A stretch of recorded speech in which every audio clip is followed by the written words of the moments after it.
Golpe, pausa, golpe. El ariete de bronce se ensaña contra la carne de piedra. El aire está denso por el polvo de cal, el humo acre y el sudor de miles de legionarios. Al final de la primavera del año 73, la mejor maquinaria bélica del mundo antiguo ha logrado abrir este absceso de roca inexpugnable. La 10ª legión irrumpe por la brecha. Los escudos están cerrados, las espadas cortas desenvainadas. Las gargantas de los soldados están listas para soltar un rugido animal, primitivo. Esperan la carnicería. Esperan una lluvia letal de flechas, aceite hirviendo y fanáticos enloquecidos armados con puñales curvos. Pero en lugar del caos mortal del combate, lo recibe una anomalía histórica que rompe por completo la fría lógica imperial. Un silencio. Muerto. Sepulcral. Ni un solo grito. Ni el más mínimo movimiento. Los historiadores aún se debaten ante este aterrador enigma arqueológico. ¿Cómo es posible que menos de 1000 condenados lograran robarle el triunfo al imperio más grande de la historia sin lanzar un solo tajo de espada en su hora final? El polvo se asienta con una lentitud agónica. El viento seco que sopla desde el mar muerto trae consigo un olor dulzón a quemado. Los centuriones levantan las manos con cautela, deteniendo la formación. Un paso. Otro paso más. Bajo las pesadas sandalias claveteadas, cruje la madera carbonizada de las barricadas destruidas. Roma vino aquí por sangre caliente. El imperio gastó recursos monstruosos, alteró para siempre el paisaje del desierto y congregó a decenas de miles de esclavos para realizar un trabajo infernal. ¿Y para qué? Para encontrarse con filas de cadáveres perfectamente ordenadas. Ponte por un segundo en la piel de un infante romano. Tus manos tiemblan violentamente por el cansancio crónico. Durante meses tragaste arena crujiente, cargaste piedras pesadísimas bajo un sol abrasador e implacable. Odias a estos rebeldes obstinados con cada célula de tu cuerpo. Irrumpes en el lugar para desgarrar carne viva, para vengarte por tus ampollas sangrientas y por tus hermanos de armas caídos. Y frente a ti, el vacío. El enemigo simplemente se esfumó. El enemigo te robó descaradamente tu derecho legítimo a la venganza. ¿Qué sentirías tú, estando en la cima del mundo, donde la muerte misma se convirtió en la única prueba irrefutable de la victoria de los vencidos? A las crónicas imperiales les encanta pregonar grandes triunfos. Flavio Josefo, el desertor y cronista oficial, escribiría más tarde sobre esa extraña mañana con un terror viscoso y mal disimulado. El imperio estaba acostumbrado a quebrar a los pueblos rebeldes. Las legiones de hierro sabían cómo convertir a hombres libres en mercancía dócil. La cinta transportadora de la esclavitud procesaba miles de unidades de mano de obra sin fallo alguno. Pero aquí, el mecanismo perfecto se ahogó con su propia potencia. Los invasores caminan lentamente por los patios interiores. No hay alaridos desgarradores, no hay llantos lastimeros. El olor a cedro quemado se mezcla con el aroma denso de la sangre derramada, pero ya fría desde hace tiempo. El verdadero horror no radica en el hecho de la muerte masiva en sí. El horror lo dicta el cinismo frío y burocrático de esta matanza voluntaria. Los defensores de la fortaleza no murieron en medio de un pánico ciego. Organizaron su final con una precisión matemática que hiela la sangre. Las familias muertas yacen en estrechos abrazos. Sus ropas están impecablemente limpias. Muy cerca se encuentran almacenes intactos, repletos hasta el tope con grano selecto y dátiles secos. Es una bofetada sonora a Roma, un mensaje burlón, grabado para siempre en los cuerpos. Nos vamos por nuestra cuenta. Ustedes solo se llevarán cenizas frías. El triunfo de Roma, construido sobre un silencio sepulcral. El amargo sarcasmo de la historia radica en que el ejército invencible resultó ser completamente impotente ante una voluntad fanática absoluta. El general Flavio Silva, el ambicioso arquitecto de este asedio grandioso, permanece inmóvil en medio de las ruinas humeantes. Su brillante mente de ingeniero, sus colosales torres de asedio, sus titánicos terraplenes de tierra. Ahora, toda esa magnificencia parece un montón miserable de escombros de construcción. El imperio ganó la guerra de ingeniería de forma aplastante, pero sufrió la derrota moral más devastadora. Los soldados bajan sus pesados escudos con desconcierto. El estrépito del acero inútil contra las piedras hiere los oídos más que cualquier grito. El miedo de la multitud es contagioso, incluso si ese miedo está revestido de una armadura de primera clase. Veteranos curtidos, que se rieron en la cara de la muerte en los campos de Europa, retroceden con un pavor animal ante las mujeres y niños silenciosos. Los paraliza una voluntad ajena e incomprensible, una voluntad que redujo a polvo el instinto biológico básico de supervivencia. ¿Quién es aquí el verdadero bárbaro primitivo? ¿Los civilizados romanos, que trajeron el orden en las puntas de sus pilum, o los rebeldes desesperados que realizaron su terrible ritual sobre sus propios hijos en nombre de una libertad ilusoria? ¿Acaso la fe ciega justifica una violencia tan extrema? Son preguntas muy incómodas. Dan ganas de huir de ellas de inmediato, pero no hay a dónde escapar. La roca milenaria los tiene a todos agarrados por el cuello con un puño de hierro. Masada ya no es solo piedra y arena desde hace mucho tiempo. Es una idea radical, venenosa, que lo consume todo hasta las cenizas. La idea de la libertad absoluta. Y para entender la anatomía de esta locura, hay que mirar hacia atrás, muy atrás. Hay que bajar de esta montaña maldita hacia los valles calurosos, cubiertos de humo negro. Allí donde todo comenzó. En aquel año terrible en que Jerusalén se ahogó en llamas y un puñado de supervivientes dirigió su mirada estrictamente hacia el sur. Hacia donde, en medio de un páramo calcinado, se alzaba el lujoso palacio de placer de un rey paranoico, destinado a convertirse en el último bastión de los condenados. Mientras las cenizas de la Jerusalén incendiada se dispersaban con el viento caliente, en el páramo sin vida nacía una nueva anomalía: el último bastión de los condenados. Para finales del año 70, la gran ciudad había caído definitivamente. El antiguo templo se convirtió en ruinas humeantes. La libertad se quemó hasta los cimientos. Decenas de miles de personas se convirtieron en mercancía viviente. La máquina romana trituraba a los rebeldes, metódicamente, sin piedad, con una eficiencia burocrática que helaba la sangre. La cinta transportadora de la esclavitud funcionaba sin un solo fallo. Cientos de miles de destinos se borraban hasta volverse polvo gris. La gente perdía sus nombres para siempre, se convertían en simple inventario. El precio de un ser humano en los mercados de esclavos se desplomó. Un esclavo valía menos que un caballo viejo y enfermo. Era una industria colosal dedicada a quebrar el espíritu humano. Pero una pequeña facción de radicales se negó a inclinar la cabeza. Los sicarios, los hombres del puñal, fanáticos, eligieron el exilio voluntario. Se internaron en el desierto sin agua. Huyeron estrictamente hacia el sur, allí donde la tierra muerta y ardiente se encuentra con un cielo implacable y abrasador. En medio de este vacío venenoso y calcinado se alzaba una obra maestra monumental: Masada. La cima de un risco escarpado, una fortaleza natural perfecta. El genio arquitectónico del paranoico rey Herodes la hizo absolutamente inexpugnable. Palacios lujosos de varios niveles, mosaicos intrincados, enormes cisternas de piedra que recolectaban cada gota de la escasa agua de lluvia. Los baños romanos se balanceaban peligrosamente justo al borde de un abismo sin fondo.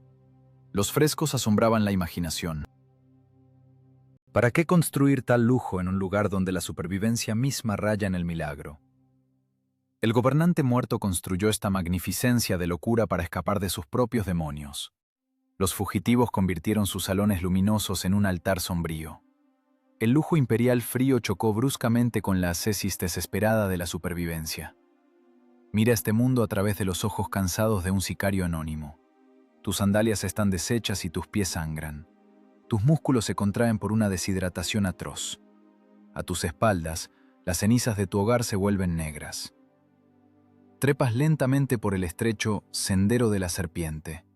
Un paso, una parada, un suspiro pesado. Cada metro se gana con un dolor increíble. Finalmente alcanzas la cima. A tu alrededor, el sol blanco te ciega. Abajo yace un páramo infinito, casi marciano. El elegante palacio de placer se convierte instantáneamente en tu último refugio. Un puesto de avanzada de supervivencia paranoica. Aquí no hay lugar para la debilidad. No hay lugar para el más mínimo compromiso. La cohesión sectaria de la comunidad se fortalecía con cada puesta de sol. Casi 1000 almas, hombres, mujeres, niños asustados. Todos estaban soldados a muerte por una teología radical. La muerte siempre es preferible a las cadenas de la esclavitud. Almacenaban cuidadosamente grano selecto. Los depósitos estaban repletos de provisiones de hace décadas. El aire seco del desierto las conservó perfectamente. La gente secaba meticulosamente dátiles dulces, limpiaban a diario sus armas cortas y letales. Vivían en una espera constante del final. ¿Podrías tú criar a un hijo en los lujosos salones reales sabiendo esto? Entendías perfectamente que el final era inevitable. Cada día preparabas a tus hijos para el sacrificio. Pasaron largos meses de absoluto silencio. Los años seguían su curso. La roca solitaria parecía inalcanzable. Pero el engañoso muro de aislamiento se derrumbó. Los sicarios olvidaron la principal regla no escrita del imperio. Roma nunca olvida. Roma nunca perdona una deuda. El sistema siempre viene por los infractores, incluso hasta el último rincón del mundo conocido. Para la primavera del año 73, la paz muerta del desierto sufrió una enorme grieta. En el horizonte borroso apareció un denso polvo gris. Primero un poco, una franja apenas perceptible. Luego más. Crecía, se elevaba hasta los cielos.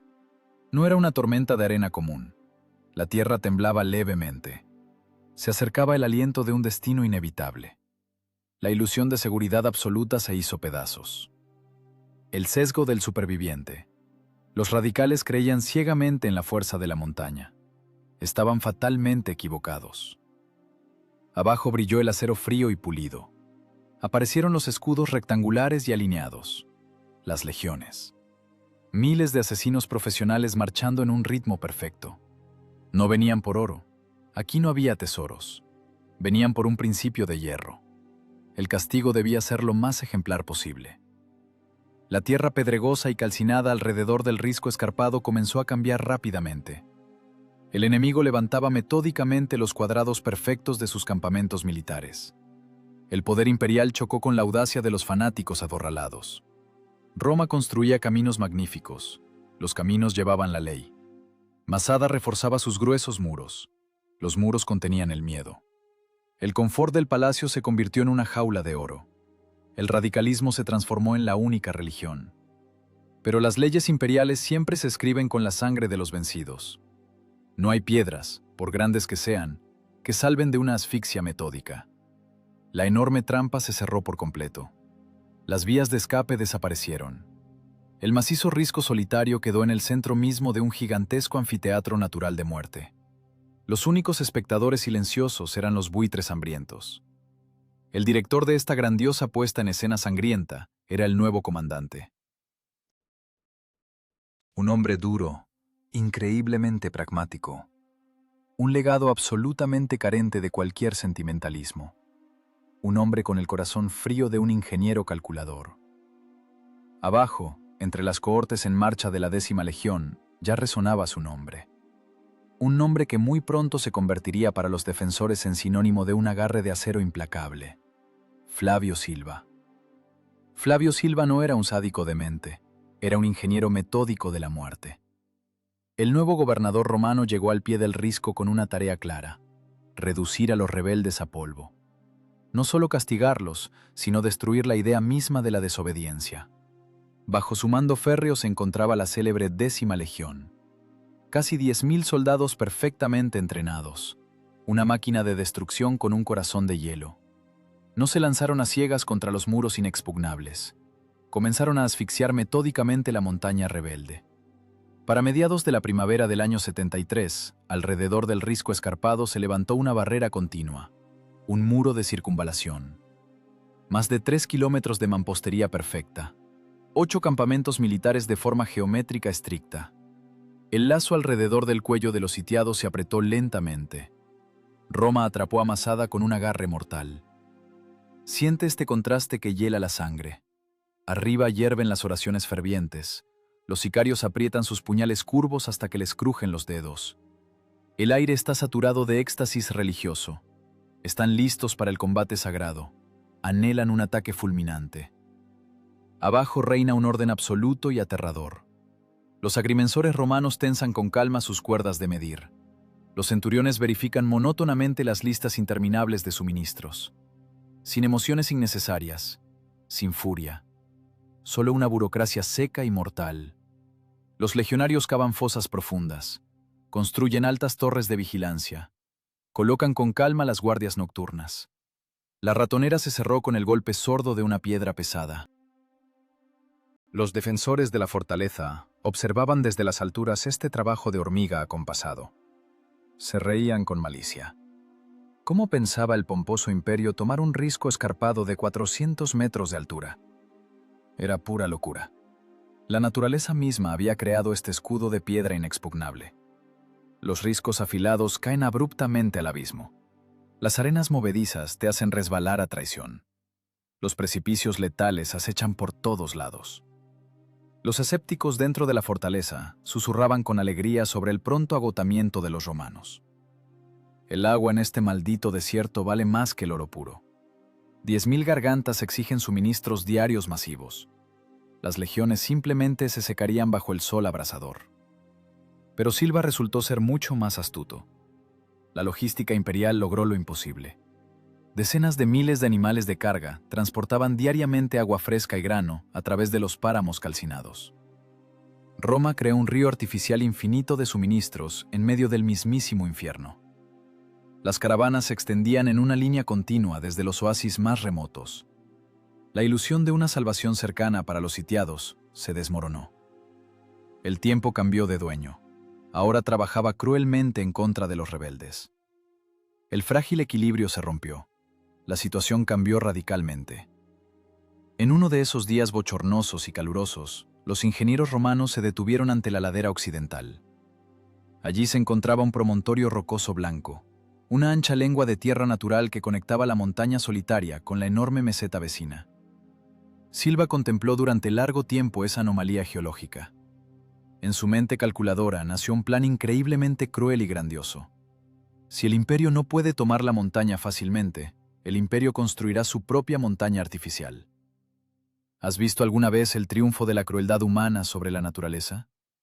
Es un espectáculo increíblemente aterrador. Los romanos decidieron levantar un terraplén artificial colosal. Una rampa de asedio, directamente desde la base hasta la mismísima cima. Un camino grandioso hacia los cielos. Un camino hecho de tierra apisonada, piedra blanca y un sufrimiento humano insoportable. La orden sonó seca, rutinaria. Decenas de miles de esclavos capturados fueron llevados a la base. La máquina burocrática de Roma comenzó su trabajo metódico y asfixiante. Cada árbol seco en los alrededores cayó de inmediato bajo el hacha de hierro. Cada roca se convirtió en material de construcción anónimo. El silencio ensordecedor de la espera angustiante fue reemplazado por el golpe rítmico de cientos de picos pesados. La geometría del asedio pasivo adquirió instantáneamente un volumen agresivo. El imperio nunca perdona los insultos. El imperio sabe cómo nivelar metódicamente cualquier obstáculo. El fanatismo absoluto chocó con la ingeniería imperial desalmada. ¿Qué resultaría más fuerte? ¿La fe ardiente de los condenados o el frío cálculo matemático de los verdugos? Los soldados romanos no solo levantaban un terraplén a ciegas, estaban construyendo la encarnación material y tangible de una muerte inevitable. Cada nuevo metro de la ancha rampa destruía lentamente la esperanza de los sicarios. Cada tronco de árbol colocado con precisión acercaba inexorablemente la hora del ajuste de cuentas sangriento. El asedio pasivo adquirió formas monstruosas y perversas. Ya no era una guerra clásica de espadas y lanzas, era una guerra sofisticada de nervios a flor de piel y una logística impecable. Los romanos rellenaban monótonamente el profundo abismo con miles de toneladas de roca. El paisaje cambiaba hasta volverse irreconocible. Las piedras del antiguo desierto perdieron su inocencia natural, se convirtieron en el símbolo silencioso de un destino opresivo e inevitable. Este monstruoso destino de piedra trepaba lenta pero firmemente hacia el cielo. Mientras este monstruoso destino de piedra trepaba hacia el cielo, en la cima del risco se gestaba una verdadera tormenta de desesperación. Los romanos no solo estaban moviendo toneladas de tierra, estaban construyendo la tortura moral más sofisticada del mundo antiguo. Ponte por un momento en el lugar de un prisionero judío.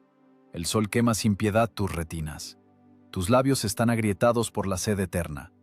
El aire huele densamente a polvo caliente. Tus manos están en carne viva, destrozadas por las piedras rugosas. A tus espaldas silba rítmicamente el látigo de cuero del capataz romano. Un latigazo corto, un dolor agudo, un nuevo paso. Arrastras una canasta pesadísima llena de escombros. ¿Hacia dónde? Hacia arriba, en pendiente pronunciada, hacia los mismos muros. Detrás de esos muros se esconden tus hermanos libres. La máquina romana te obliga metódicamente a construir el camino hacia su muerte inminente. El mecanismo imperial siempre golpea en el punto más vulnerable. Como escribió Flavio Josefo, el astuto general Silva utilizó deliberadamente a los compatriotas cautivos de los sitiados para los trabajos más infernales. Fue un cálculo absolutamente sádico. Los sicarios sobre los muros se quedaron paralizados en un profundo estupor. Habían preparado de antemano enormes y pesadas rocas. Habían afilado sus flechas de madera. Querían descargar una lluvia de muerte inevitable sobre los cascos romanos. Pero, ¿a quiénes vieron abajo? A los suyos, a sus compatriotas extenuados, sometidos al yugo mortal de una guerra ajena. ¿Serías capaz de lanzar una roca enorme sobre la cabeza de tu hermano de sangre por el triunfo ilusorio de una idea? ¿Acaso un fin elevado justifica el asesinato a sangre fría de un esclavo inocente? Los sicarios bajaron lentamente las manos. Las pesadas piedras se quedaron sobre los anchos parapetos. Una profunda parálisis moral encadenó a los defensores de la fortaleza inexpugnable. Para mediados del agotador verano del año 73, la montaña se había convertido definitivamente en una obra gigantesca. El calor volvía loca a la gente. El aire literalmente se derretía sobre las piedras ardientes. Los ingenieros romanos dirigían este proceso de locura con sangre fría. Medían con exactitud los ángulos de inclinación, calculaban cuidadosamente la carga máxima sobre los gruesos soportes de madera. La burocracia de la muerte funcionaba sin un solo fallo. La cuota diaria de producción se cumplía al segundo. Los prisioneros caían en masa por el agotamiento extremo. La cinta transportadora del imperio procesaba cientos de unidades de mano de obra cada bendito día. Los cuerpos simplemente eran apartados a un lado. A veces, los muertos eran cubiertos con tierra fresca directamente en la base del terraplén. La construcción no toleraba retrasos bajo ninguna circunstancia. Roma construía calzadas magníficas y rectas en nombre de la ley, pero aquí estaba levantando una vasta escalinata al infierno para asesinar la esperanza misma. La geometría de la rampa de asedio era perfecta. La piedra blanca se apilaba apretada en un armazón sólido. Trajeron troncos macizos desde tierras lejanas. Miles de pies compactaban la tierra metódicamente. La montaña milenaria gemía sordamente bajo el peso insoportable de ese tumor artificial. De pronto, se escuchó un crujido pavoroso y ensordecedor. Los andamiajes de madera no resistieron la presión colosal. Parte de la enorme ladera occidental se deslizó velozmente hacia abajo. Toneladas de piedra se desplomaron al abismo sin fondo. Decenas de esclavos desaparecieron para siempre en una sofocante nube gris. La amenaza mortal de que toda la campaña fracasara quedó suspendida en el aire denso. Los centuriones desenvainaron sus espadas de acero al instante. El pánico ciego podía destruir meses de trabajo forzado. Pero el sistema sofocó rápido el caos naciente. El sonido tajante de un cuerno militar restableció el orden de inmediato. La disciplina de hierro devoró el miedo primitivo. Nuevos grupos de prisioneros avanzaron sumisos hacia el borde inestable. Empezaron a reconstruir el tramo colapsado directamente sobre fosas comunes recientes. Tras largos meses de pesadilla incesante, las sombras se alargaron. El corto crepúsculo otoñal cayó sobre la arena del desierto que se enfriaba. Las obras de terraplenado llegaron por fin a su término. Fue un momento de un horror existencial gélido. La ancha rampa blanca chocó de frente contra la base de piedra de la muralla antigua. La distancia salvadora entre el depredador y la presa se redujo a cero. El abismo profundo desapareció. La coraza psicológica de los defensores se resquebrajó profundamente. El asedio pasivo dejó de ser una mera cuestión de tiempo para convertirse en un asunto de contacto físico brutal. Los rebeldes perdieron para siempre su principal ventaja estratégica. La altura ya no protegía a nadie.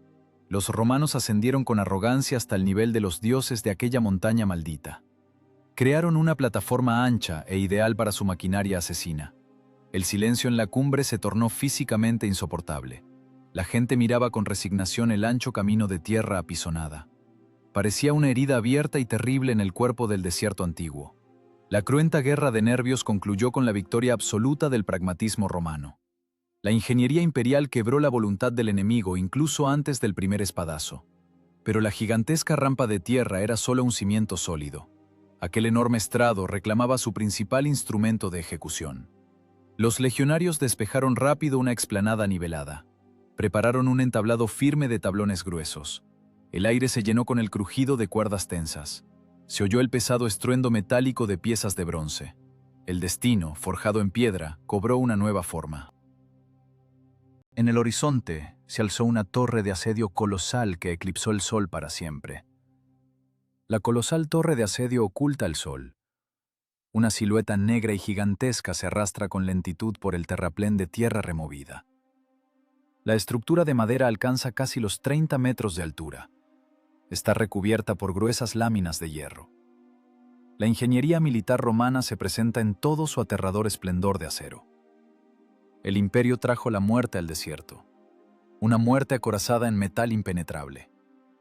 Dentro de este monstruo chirriante se oculta el arma principal del final inevitable, un enorme ariete de bronce, un tronco pesado y macizo, suspendido de gruesas cadenas metálicas. Adéntrense en esa torre sofocante. Siéntanse como un engranaje más de la desalmada maquinaria imperial. Aspiren el aire pesado y viciado. Huele a aceite caliente, a sudor rancio, a hierro crudo. Decenas de legionarios se aferran con fuerza a las cuerdas gruesas y ásperas. Los músculos de la espalda arden como el fuego. Un oficial golpea rítmicamente un tambor pesado. Golpe, aliento, tirón. Golpe, aliento, tirón. La mole de acero se aproxima inevitablemente a las piedras milenarias de la fortaleza. Hacia finales del otoño del año 73, el aire sobre la montaña se estremeció. Sonó el primer golpe del ariete.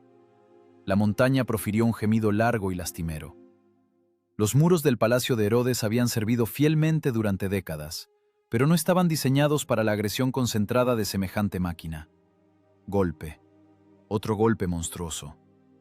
El perímetro exterior de piedra sufrió una grieta enorme. Los bloques blancos, perfectamente ensamblados, empezaron a desmoronarse con rapidez. El aire se saturó al instante de un denso polvo de cal. Enormes trozos de roca sólida cayeron al abismo con un estruendo aterrador. Las balistas romanas, desde los niveles superiores de la torre, bañaban los parapetos con una lluvia constante de pesadas flechas de hierro. La burocracia de la muerte segaba metódicamente su abundante cosecha. Los defensores quedaron acorralados en el rincón más oscuro. Pero, ¿qué hace una fiera acorralada un segundo antes de su muerte inevitable? ¿Ofrece el cuello sumisamente? ¿O recurre a su ingenio astuto? Los sicarios resultaron ser mucho más astutos de lo que pensaba el ambicioso general Flavio Silva. No se dedicaron a reforzar ciegamente la piedra muerta que se caía a pedazos. Comprendieron a tiempo una verdad física simple. Lo rígido siempre se quiebra. Lo flexible absorbe cualquier impacto. Mientras el ariete reducía metódicamente la muralla exterior blanca a ruinas grisáceas, los rebeldes levantaban frenéticamente una nueva barrera justo detrás de la piedra condenada. Desmantelaron los techos del lujoso palacio, cortaron enormes vigas de cedro, las colocaron en 2 filas paralelas y apretadas, y rellenaron el hueco entre ellas hasta el borde con tierra suelta. Mujeres y niños cargaban la tierra con sus propias manos. Se desgarraban las uñas hasta la carne viva. Fue una improvisación de ingeniería genial. Un verdadero triunfo de la supervivencia desesperada. La enorme brecha en la muralla de piedra colapsó finalmente con estrépito. El camino al interior estaba abierto. Los centuriones gritaron de alegría. La victoria parecía tan cerca. Pero tras la nube de polvo que se disipaba, a los legionarios les esperaba la decepción más amarga. El mazo de bronce golpeó con una fuerza terrible la segunda línea de defensa. No se oyó un crujido triunfal, sino un golpe seco y burlón. El ariete se hundió profundamente en la tierra mullida. El poderoso impulso cinético se disolvió sin dejar rastro en la densidad del suelo. El colchón de tierra funcionó como un resorte amortiguador perfecto. Cuanto más fuerte golpeaban los enfurecidos romanos, más se compactaba la barrera blanda. La barricada se hacía más resistente con cada nueva embestida enemiga. La fuerza inconmovible del imperio colisionó con la astuta plasticidad de la desesperación. El mecanismo perfecto se rompió ante la lógica primitiva de la supervivencia.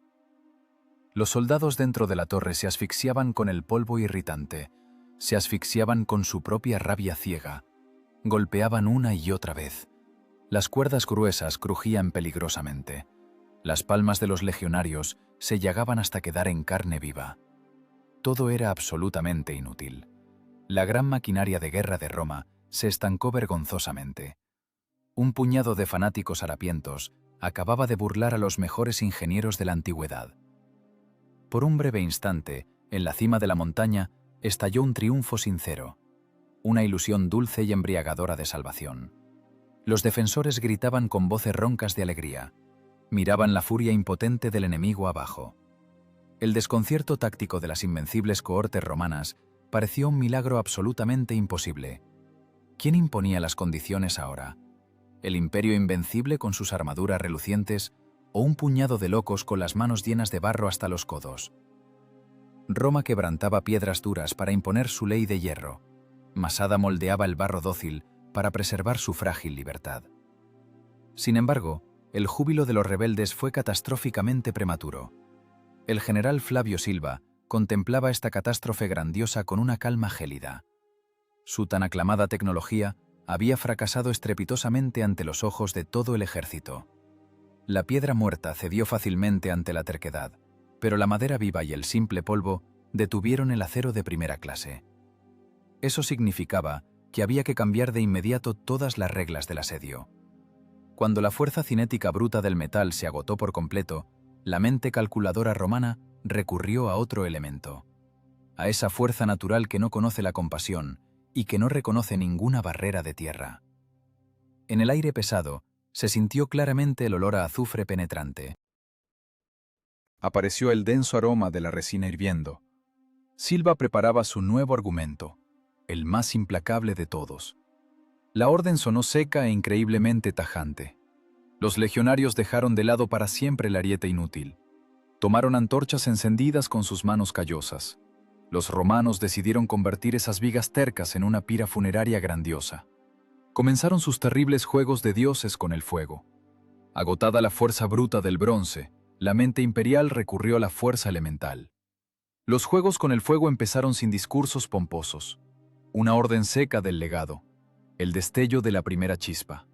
El olor a resina penetrante golpeó con fuerza las fosas nasales. El pragmatismo romano nunca conoce la piedad. Si la madera obstinada no puede ser atravesada, simplemente debe ser reducida a cenizas. Cientos de antorchas encendidas llovieron sobre la ingeniosa y flexible barricada. Flechas pesadas, empapadas en resina hirviendo y azufre inflamable, se clavaron silbando en los troncos secos de cedro. La madera, calcinada durante meses bajo el sol implacable del desierto, prendió en un instante. El aire literalmente explotó. El calor insoportable de las llamas rugientes golpeó los rostros de ambos bandos. Un humo negro, denso y sofocante, cubrió rápidamente el cielo despejado sobre la montaña milenaria. La muralla ardió con una velocidad aterradora y voraz. El engranaje del asedio cambió de marcha. Pero entonces, en el plan matemáticamente preciso de Roma, intervino una tercera fuerza, absolutamente imprevisible. Una fuerza a la que le importan un bledo las ambiciones imperiales y las oraciones fanáticas de los condenados, la naturaleza misma. Un viento brusco y rachado sopló de súbito desde el Mar Muerto. Arrastró las largas lenguas de fuego. Con una furia salvaje e increíble, la naturaleza lanzó el fuego directamente a la cara de los romanos que avanzaban. El vendaval de fuego lamió con avidez la colosal torre de asalto. Los legionarios, enfundados en sus pesadas armaduras, retrocedieron en un pánico ciego. Su monstruo de madera, su arma invencible de victoria, se vio de pronto bajo la amenaza de una destrucción total. La máquina de muerte de Roma comenzó a devorarse a sí misma con rapidez. Sitúate en el borde mismo del parapeto en llamas, junto a un defensor exhausto. Tu rostro está cubierto de hollín grasiento. Tus pulmones arden por el humo penetrante. Y de pronto, ves con tus propios ojos cómo la fuerza ciega de la naturaleza hace retroceder sin piedad al enemigo invencible. Las llamas rugen, haciendo retroceder a las cohortes de hierro. Es un milagro, una intervención divina real e indiscutible. La ilusión de una salvación absoluta inunda tu mente agotada. Los dioses finalmente escucharon las oraciones. El enemigo huye aterrorizado para salvar el pellejo. Casi 1000 almas condenadas en la cumbre de la roca profirieron un único grito de triunfo, ronco e histérico. Pero los dioses siempre juegan con ventaja. La burla divina del destino dura lo suficiente para permitir que la esperanza ingenua florezca, solo para arrancarla cruelmente de raíz. El viento huracanado cesó de súbito. Una pausa muerta y sofocante quedó suspendida como una piedra pesada sobre el campo de batalla. Y entonces, la dirección del viento cambió de forma brusca y traicionera, como si una mano gigante e invisible hubiera movido un interruptor. Un vendaval feroz arremetió desde el sur. Arrastró la gigantesca muralla de fuego y, con todo el odio de la naturaleza, la lanzó de vuelta contra la barricada de madera de los rebeldes. ¿Qué se siente cuando el cielo mismo te obsequia la vida para, apenas un minuto después, firmar con frialdad tu sentencia de muerte? ¿Cómo es posible mantener la cordura cuando una salvación milagrosa se convierte al instante en la tortura más retorcida y sádica? ¿Podrías seguir creyendo al ver cómo los cielos queman personalmente tu último escudo? El fuego ciego se ensañó con el armazón de madera con furia redoblada. Las gruesas vigas de cedro crujían con fuerza. Se partían por la mitad y se convertían rápidamente en brasas rojas incandescentes. El colchón de tierra que apenas unas horas antes había absorbido tan brillantemente los golpes monstruosos del ariete de bronce, ahora se desmoronaba inútilmente en un enorme cráter ardiente. La ingeniosa barricada estaba irremisiblemente condenada. La fortaleza estaba condenada. La naturaleza dictó su veredicto final, absolutamente despiadado. No había apelación posible. No quedaba ninguna oportunidad de salvación. El general Flavio Silva contemplaba esta catástrofe grandiosa con una calma gélida. En sus ojos oscuros se reflejaba el gigantesco resplandor infernal. La mente pragmática del ingeniero lo comprendió todo. Por hoy, el trabajo pesado y sucio había terminado. El sonido seco de una trompeta militar dio una nueva orden. Los legionarios romanos se retiraron lenta y organizadamente a sus campamentos fortificados. Ya no era necesario derramar su preciosa sangre en vano. El fuego hacía todo el trabajo por ellos. La muralla ardería por completo para la madrugada, y al amanecer, el imperio entraría tranquilamente y reclamaría su derecho legítimo sobre la vida de los vencidos. Los romanos se retiraron a dormir tranquilos, plenamente seguros de su victoria inminente. Abandonaron a los rebeldes a solas con su propio final ígneo. La naturaleza resultó ser un verdugo mucho más eficaz que cualquier mecanismo ingenioso del imperio. La esperanza de los condenados se quemó mucho más rápido que la vieja madera seca. El fuego devoró las frágiles fortificaciones para abrir paso al hierro frío. La naturaleza devora la esperanza humana para abrir paso a la locura absoluta. En la cumbre de la antigua roca se instaló una atmósfera distinta y opresiva. El breve triunfo extático fue reemplazado por un pánico ciego y paralizante. Los defensores retrocedían con un terror animal ante el muro rugiente de fuego devorador. El calor salvaje les abrasaba el cabello y sus últimas ilusiones ingenuas. Ya no hay vuelta atrás. Mañana las legiones marcharán aquí. Mañana empezará la masacre metódica, las cadenas de hierro y la vergüenza eterna de la esclavitud.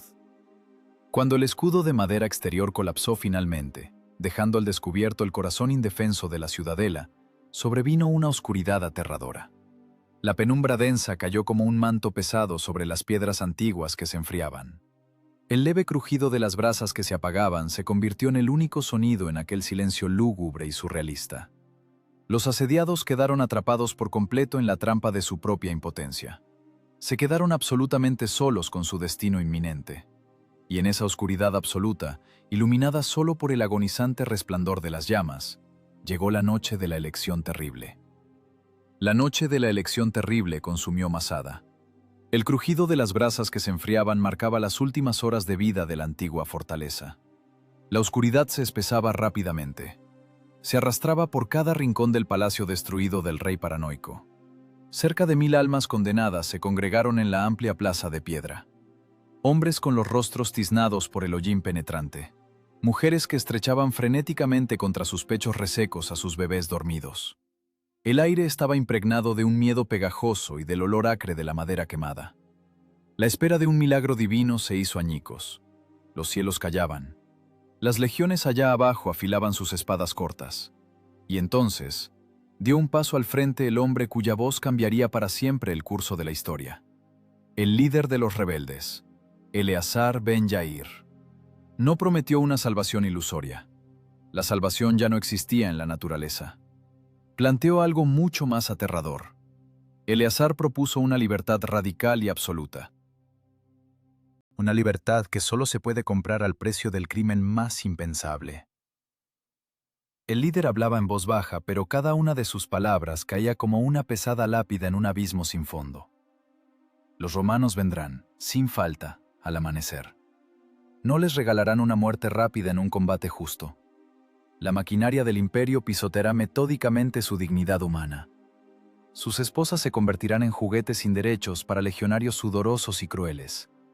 Sus hijos crecerán como esclavos sumisos. Olvidarán sus nombres para siempre.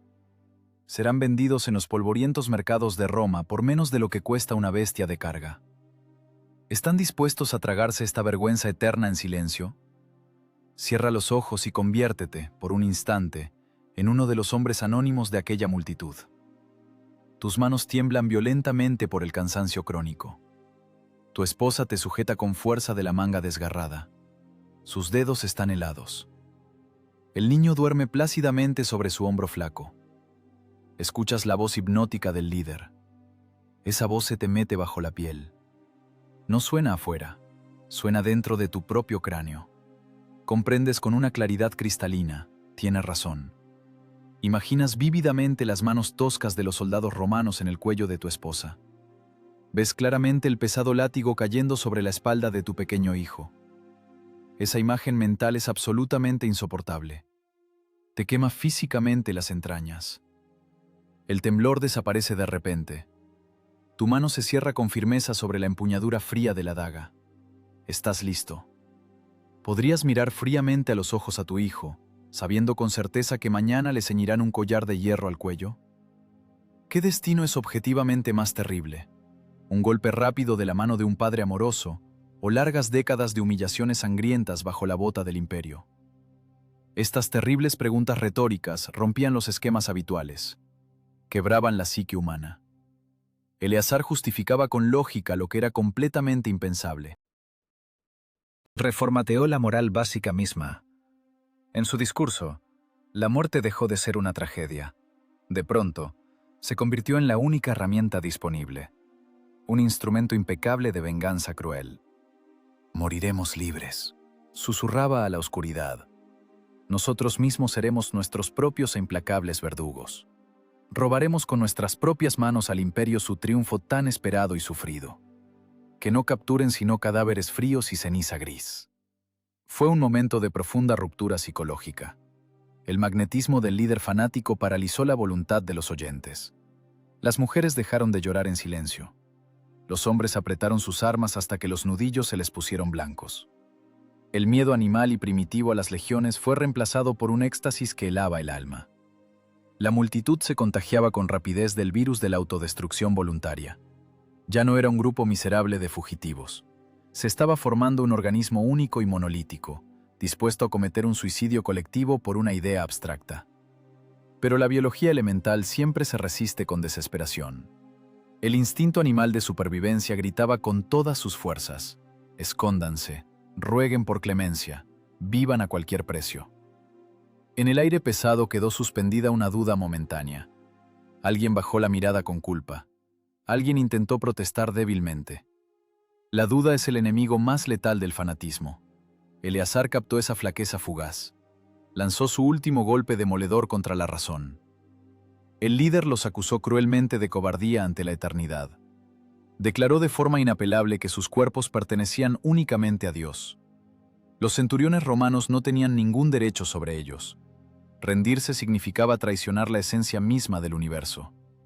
Roma quebrantaba los cuerpos humanos para someter el espíritu, mientras que Masada decidió destruir los cuerpos para mantener el espíritu intacto.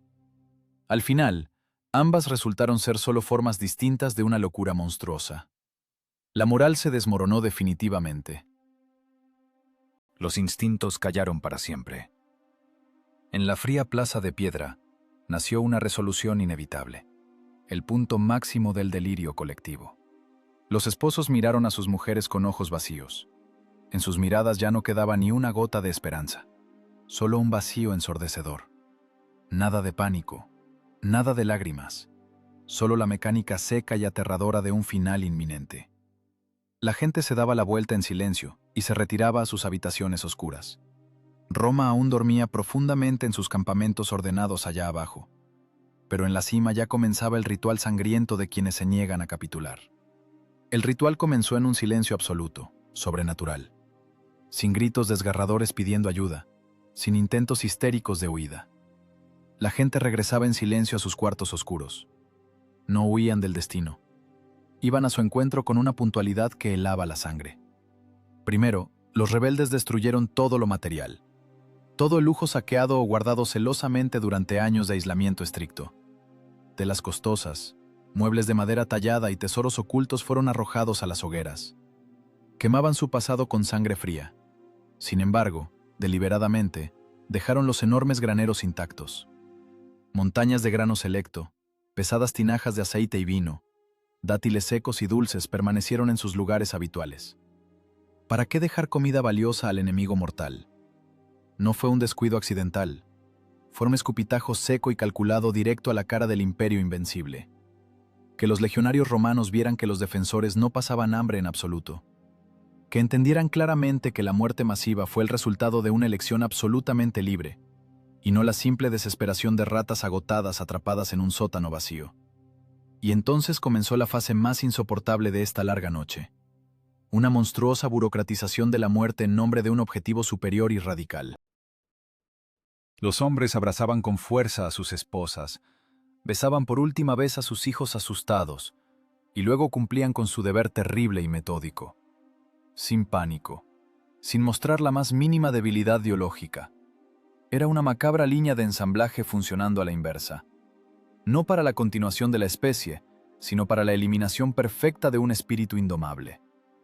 Ponte en el lugar de uno de esos padres en esa habitación sofocante y mal iluminada.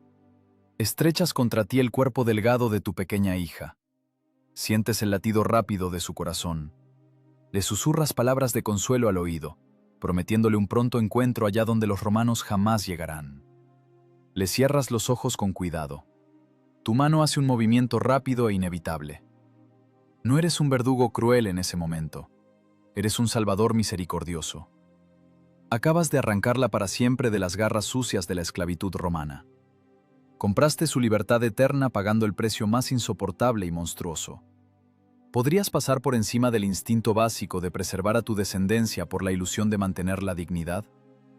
La gente está dispuesta a perdonar a los grandes imperios su crueldad metódica, pero nadie perdonará jamás a los fanáticos su amor matemático por su propia muerte. El pesado aliento de la muerte cubrió rápidamente toda la ciudadela. Cientos de cuerpos mudos yacían ahora sobre los fríos suelos de piedra, en filas perfectamente alineadas. Familias ordenadas en sus últimos abrazos. La sumisión a un destino fatal quebró por completo el instinto de supervivencia. 960 personas se convirtieron metódicamente en una muda estadística histórica. Pero el trabajo sangriento aún no terminaba. Quedaban sobrevivientes, esos mismos hombres que habían cumplido sin rechistar su terrible deber familiar. Se reunieron en medio de las ruinas humeantes. Sus mentes habían abandonado hacía tiempo los límites de la normalidad. Tenían que elegir a 10 ejecutores para el final. Los eligieron por sorteo. Siglos después, los arqueólogos encontrarían estas pruebas macabras. Pequeños fragmentos de vasijas, óstracos.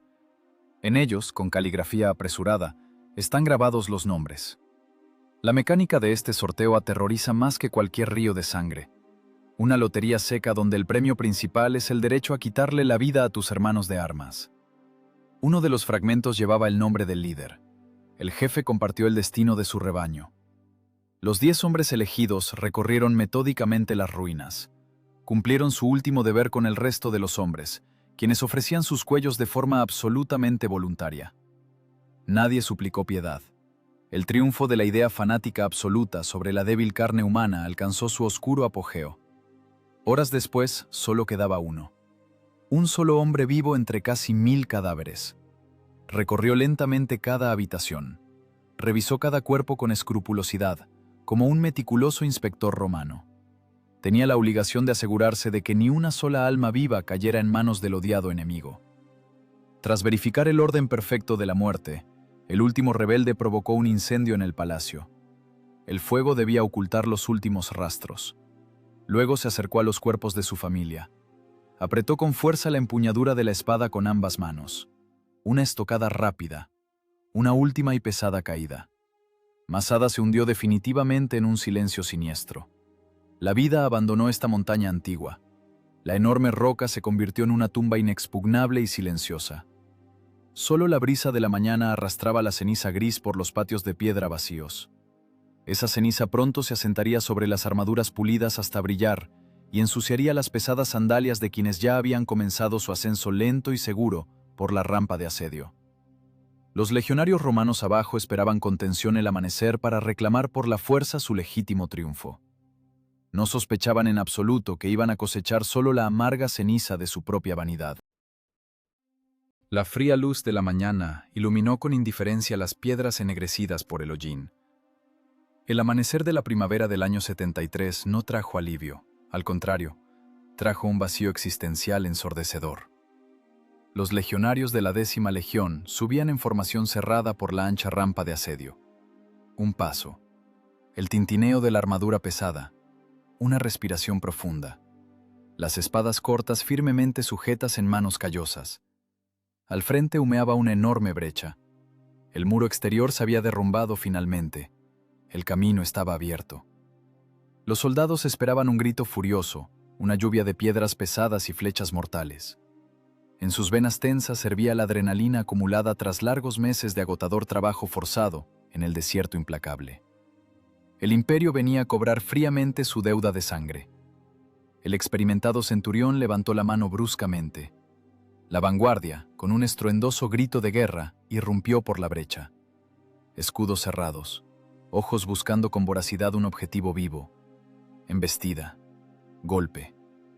Pero el grito se ahogó instantáneamente en el espeso olor a quemado. No había objetivo.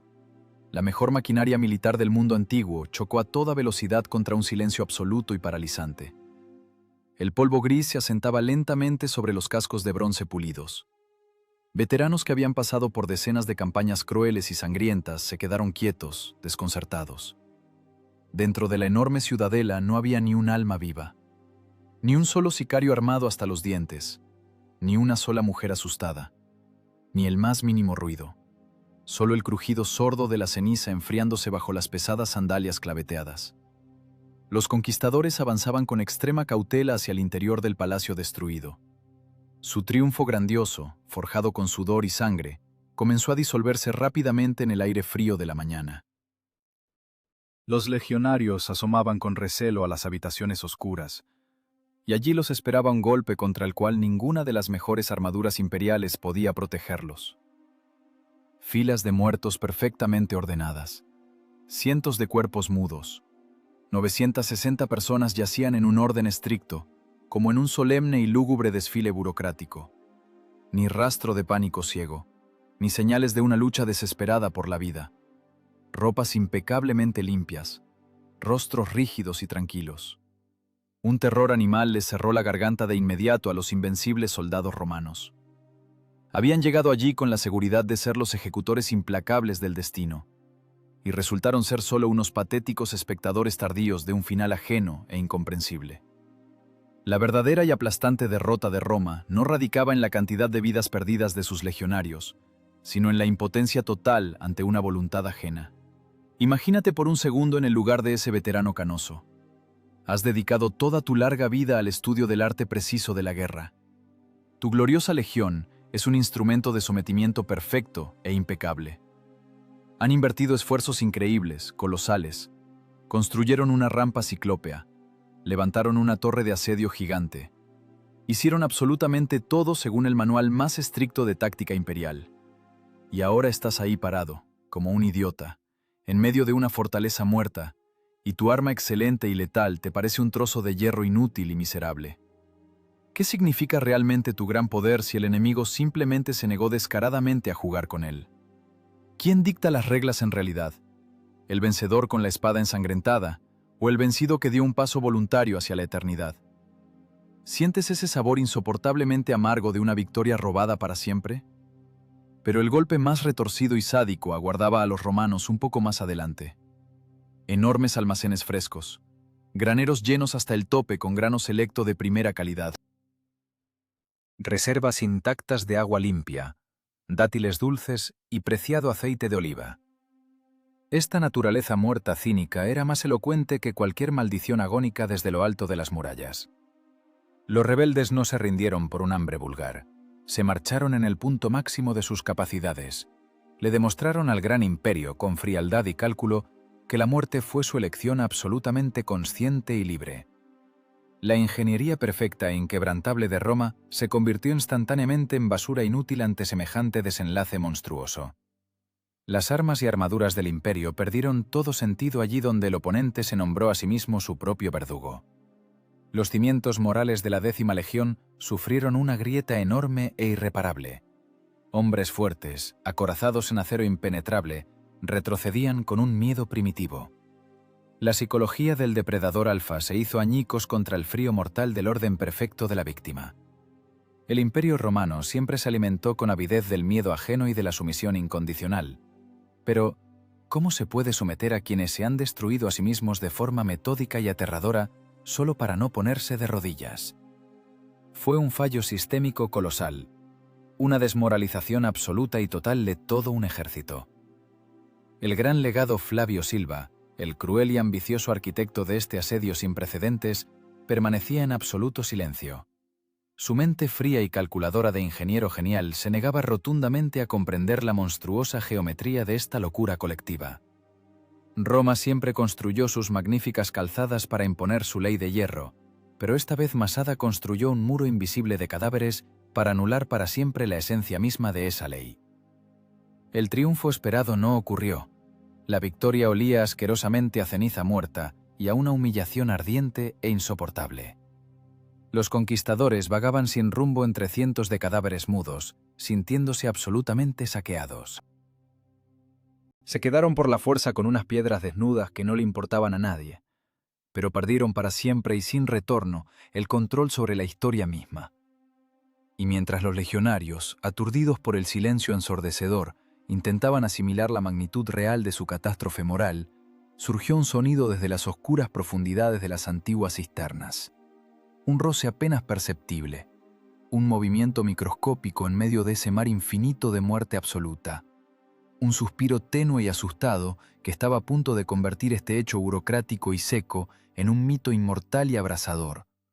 Un suspiro tenue y asustado resonó por los laberintos de piedra desiertos. Venía de debajo de la tierra, de una cisterna profunda y oscura para recoger agua de lluvia, donde no penetraba la luz implacable del sol matutino. Los legionarios se giraron bruscamente. Las espadas salieron de sus vainas con un estruendo metálico. ¿Acaso el astuto enemigo simplemente se había escondido? ¿Acaso iba a comenzar por fin ese combate tan esperado, sangriento y honesto, por el cual habían tragado polvo asfixiante durante meses largos y tortuosos? El centurión dio una orden corta y seca. Varios soldados acorazados bajaron con cautela a las tinieblas del subterráneo, pero a la superficie no sacaron a fanáticos armados hasta los dientes con puñales curvos. De la humedad subterránea, entrecerrando los ojos con dolor por la luz brillante, salieron lentamente 7 sombras pálidas, 2 mujeres y 5 niños pequeños. Solo 7 personas que sobrevivieron de milagro entre casi 1000 cadáveres. Se habían quedado sentados en silencio en la fría oscuridad del viejo acueducto, mientras arriba se dictaba la sentencia más terrible y radical del mundo antiguo. Observa esta escena con los ojos cansados del legado Flavio Silva. Eres el arquitecto genial de un asedio grandioso, nunca antes visto. Estás de pie con tu armadura de gala reluciente, como un vencedor indiscutible.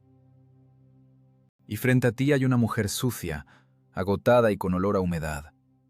No se desploma de rodillas en el polvo, no se arranca los cabellos, no suplica piedad.